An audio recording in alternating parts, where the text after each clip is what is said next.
প্রথম আলো ও daily star কার্যালয়ে হামলা, লুটপাট ও সম্পাদক নুরুল কবির লাঞ্ছনের প্রতিবাদে নাটোরে সাংবাদিকরা মানববন্ধন ও প্রতিবাদ সমাবেশ করেছেন। ঘণ্টাব্যাপী অনুষ্ঠানে বক্তব্য রাখেন Natore press club, united press club, unique press club ও অন্যান্য সাংবাদিক সংগঠনের নেতৃবৃন্দ। বক্তারা বলেন, এটি স্বাধীন গণমাধ্যমের উপর নগ্ন হামলা এবং স্বাধীন মত প্রকাশে বড় অন্তরায়।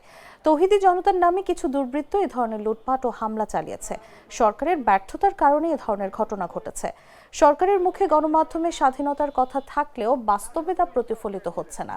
দেশে সাংবাদিকদের নামে মিথ্যা মামলা ও ভয়ভীতি দেখিয়ে গণমাধ্যমের কার্যক্রম বন্ধ করার চেষ্টা করা হচ্ছে।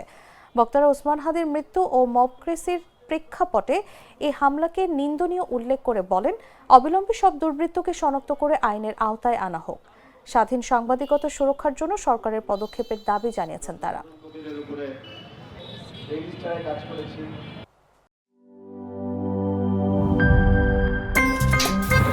আমার একটা স্মার্ট সিদ্ধান্তে 25% গ্যাসের খরচ কমেছে। ভাবছেন কিভাবে?